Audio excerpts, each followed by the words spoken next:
लोगों को मिलेगा, लेकिन ये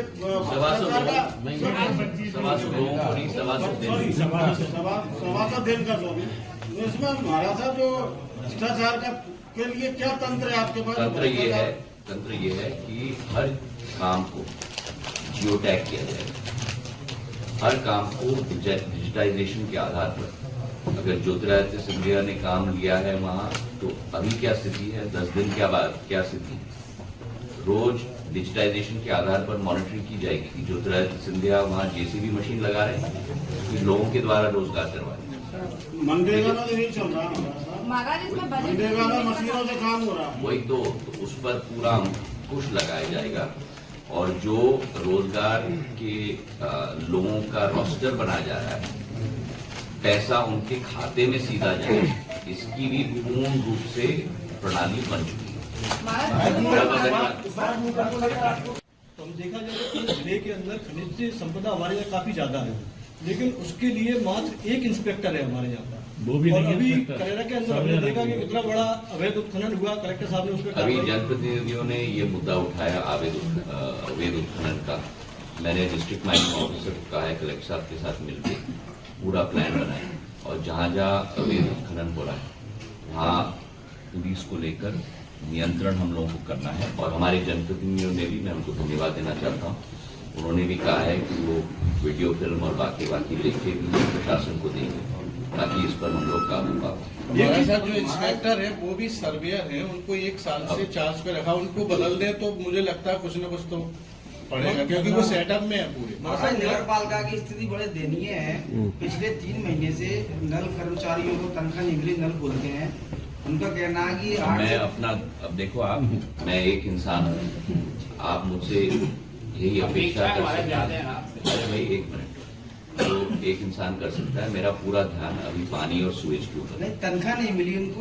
वो आप जरा जनप्रतिनिधि और कलेक्टर साहब से बात करिए, पर मैं अपना ध्यान देख रहा हूँ योजना पर, ताकि जो सिरदर्द की 2 योजना है, पानी और सुएज, इसका हम लोग समाधान करके इसको समाप्त करें।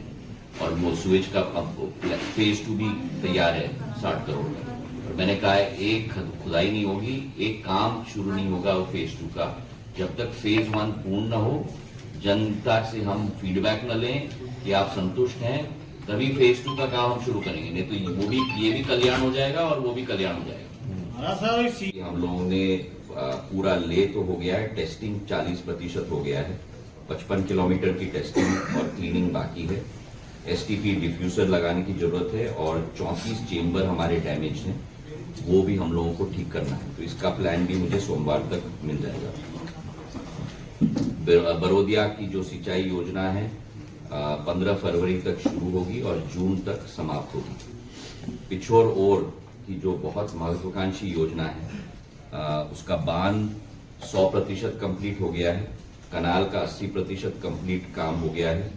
लैंड एक्विजिशन अधिग्रहण भी 28/2 तक कंप्लीट हो जाएगा।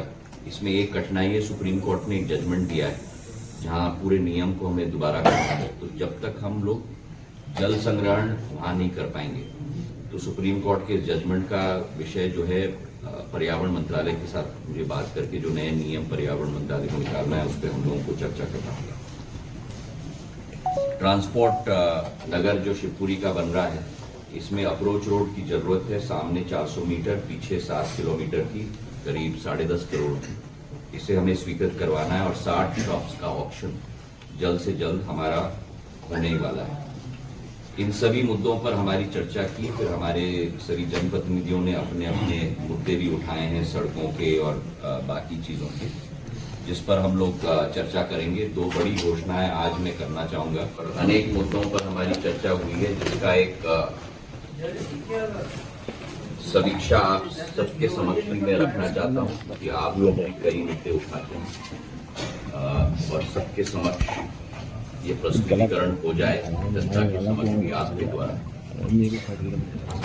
मैंने आपको कहा ना, मैंने पूरी नोटशीट आपको दी कि 55 किलोमीटर की टेस्टिंग अभी बाकी है, वो हम लोग टेस्टिंग करेंगे। 34 चेंबर्स में हम लोग को रिपेयर करना है, सब मेरे हार्ड ड्राइव में चला गया है। आप चिंता मत करिए, मेरा हार्ड ड्राइव और मैं पूरी तरह से इस पर लगे हुए हैं। पूरी तरह से जब तक नहीं होगा, चाहे मेरे बाल कम हो जाए, पर मैं पूरी तरह से एक और बात, ये जी राम जी की योजना जो केंद्र सरकार ने निकाली, ये नया बिल एक आधुनिक ग्रामीण विकास की योजना, रोजगार गारंटी की पूरे देश में लागू की जाएगी, एक साथ लागू की जाएगी। कोई गैप नहीं होगा पुरानी मनरेगा और जीराम जी योजना के बीच में। 100 दिन के बदले में 125 दिन की गारंटी है, मतलब 25% प्रधानमंत्री जी ने इसको बढ़ोतरी की है। नंबर 1। नंबर 2, डिजिटाइजेशन के आधार पर पूर्ण निरीक्षण किया जाएगा।